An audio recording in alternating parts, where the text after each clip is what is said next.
All right, today we're jumping into a really unique and deeply personal religious text called the Tadhira. Honestly, it's a record unlike almost any other, and by the end of this, I think you'll see exactly why. Let's get into it. Imagine for a second, you're reading someone's private diary and you come across this sentence.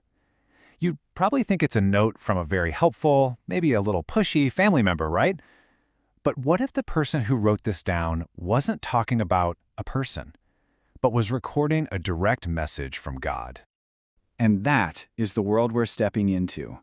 This text is, for all intents and purposes, a sacred diary, and today we're going to decode it, what's inside, how it's structured, and what it was all for. So what exactly is the Tadhira? Well, at its core, think of it like a sacred logbook. It's a chronological collection of divine communications. We're talking dreams, visions, and spoken words that its author, Mirza Ghulam Ahmad, carefully recorded over his entire life. And that very act of writing it all down is so important, it takes these personal, fleeting moments and turns them into a permanent, undeniable record. You know what's really fascinating is that the text doesn't just throw all these experiences into one big pile. No, it actually lays out these very specific categories for how this divine communication supposedly happened. So the Tadhira basically breaks it down into three main forms. First, you've got dreams, something we can all kind of relate to. Then it moves into visions, which are described as experiences you have while you're wide awake. And finally, the most direct form, verbal revelation. Let's look at a quick example of each one. Okay, first up, dreams. This entry from back in the 1870s is a perfect example. It's not a literal command, right? It's a deeply symbolic scene, suggesting this incredible brotherly bond between the author and the Messiah, Jesus. And this kind of symbolic language is woven all through the dream entries. Next, we have visions.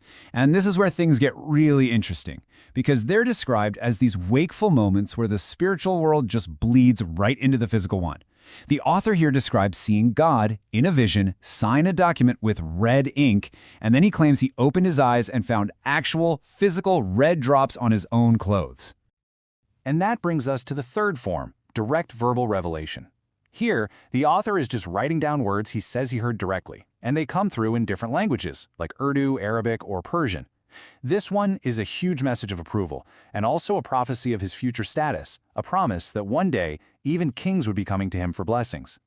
Now, all these revelations start to build on each other, and they point to one of the book's central ideas: the careful, meticulous recording of prophecies, and then later, the recording of their supposed fulfillments. This is so crucial because it's what turns the Tadhira from just a personal journal into a powerful, persuasive argument. Just look at how this narrative gets built.